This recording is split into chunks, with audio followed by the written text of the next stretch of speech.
pense que si on doit faire un retour d'expérience face du plan de relance, on peut se dire que c'est un franc succès, et c'est avant tout un franc succès pour le gouvernement qui a réussi par ce plan de relance à avoir une mobilisation formidable de l'ensemble des industriels et de la profession. Sur ces 2 années de plan de relance, pas moins de 47 projets ont été lauréats du BCIAT de l'ADEME. C'est exactement le même nombre de lauréats sur les 6 années précédentes, donc de 2014 à 2019. Sur cette même période, Dalkia a été lauréat de pas moins de 17 projets qui représentent plus de 200 MW de chaufferie à construire et près de 2 TWh d'énergie verte par an. Donc une très très forte mobilisation de Dalkia, de l'ensemble des équipes, au service de ses clients industriels.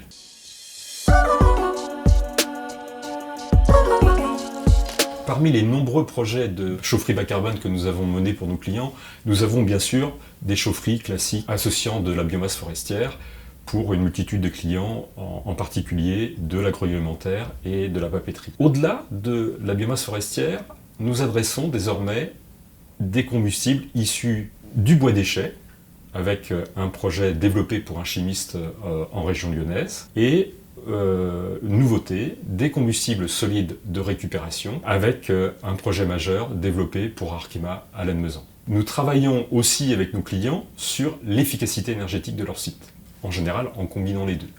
Et là, on arrive à des performances assez significatives puisque, en général, on dépasse largement les 10% de gains d'efficacité énergétique.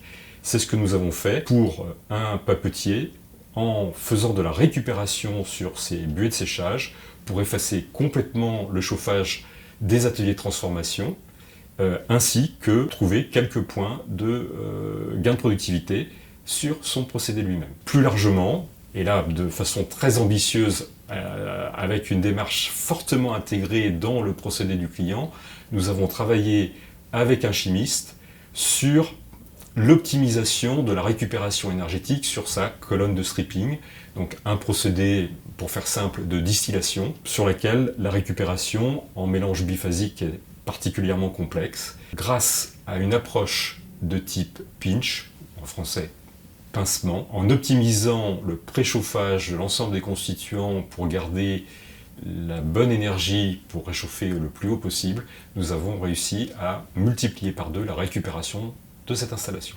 Sur les appels à projets pour les chaufferies bas carbone, donc de type BCIAT ou appel à projet CSR, les niveaux d'aide en moyenne sont proches des 40%.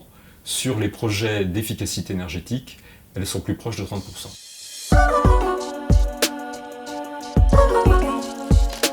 La bonne nouvelle, c'est que ce plan de relance est pérennisé par le programme France 2030, qui va pérenniser le même niveau de subvention sur la période 2022-2027.